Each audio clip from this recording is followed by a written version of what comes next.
Okey, kita berkongsi tentang ukuran valve clearance tappet. Okey.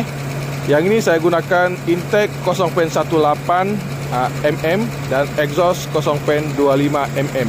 Okey, selepas saya fine tune valve clearance ni ataupun tappet clearance ni, bunyi engine tu agak kasar seperti yang anda dengar sekarang ni.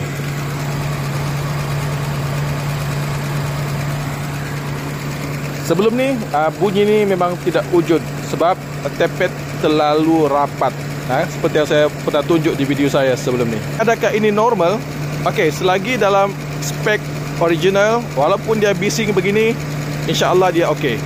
Okay. Kemudian kalau kita masuk dalam kabin pun bunyi ni kita tidak akan dengar. Yang tu bermakna ukuran tappet kita betul. Di sini ada dua spek feeler gauge. Yang ini adalah inch spek.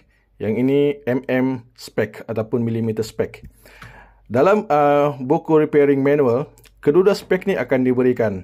Contohnya kalau 0.18 mm bersamaan dengan 0.097 inch. Macam itulah kan. Tapi apakah kedua ukuran ni kita boleh gunakan? Sebenarnya kedua spek ni kita boleh gunakan, tetapi tidak boleh campur. Kalau piston pertama kita gunakan spek mm, maka piston kedua, ketiga dan keempat perlu menggunakan ukuran mm juga. Okey. Tetapi kalau piston pertama, tappet piston pertama kita menggunakan spek inch, maka kesemua piston kita perlu menggunakan spek inch. Okey. Tidak boleh yang ini piston 1, piston 2, piston 3, piston 4.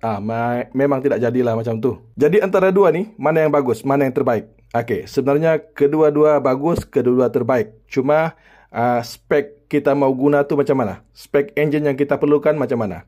Ini adalah untuk ukuran maksima. Okey, kalau kita ingin gunakan ukuran maksima tappet, guna millimeter. Kalau kita ingin gunakan ukuran yang minima, okey, gunakan spek inch. 0.25 mm.